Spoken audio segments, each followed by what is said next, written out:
French President Emmanuel Macron has recently announced 23 billion euros or $27 billion of investments during the Africa Forward Summit in Nairobi, Kenya. 14 billion euros of that is from private and public funds in French companies, and 9 billion is from African funds. This money is supposed to create 250,000 jobs in France and Africa for energy transition projects, agriculture, and AI. So let's talk about the investable companies that might benefit from that announcement.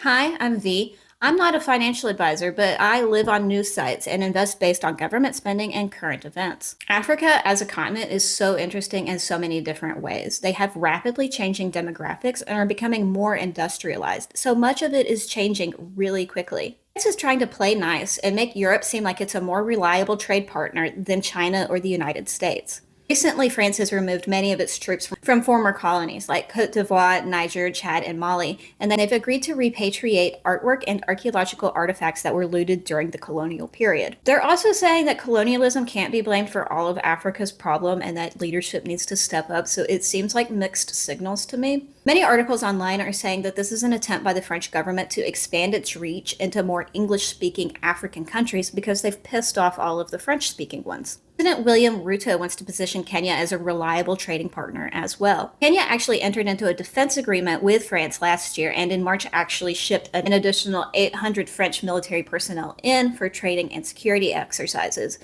There's a lot of controversy over whether they may or may not have given these military personnel legal immunity, which could never backfire because soldiers in foreign countries are always so well behaved. Ruto is looking for the future relations to focus on investments and economic potential instead of aid or loans, and the summit was mostly focused on trade, investment, and economic cooperation. A lot of big execs from both French and African firms appeared at this event and announced projects. CMA CGM, which is a private company, announced a 70 million euro investment for a terminal at the port of Mombasa. There are quite a few green energy and energy transition projects also in the works with these announcements. Emerging markets of today are going to be the dominant markets of tomorrow. This is really exciting stuff, so follow me for more like this.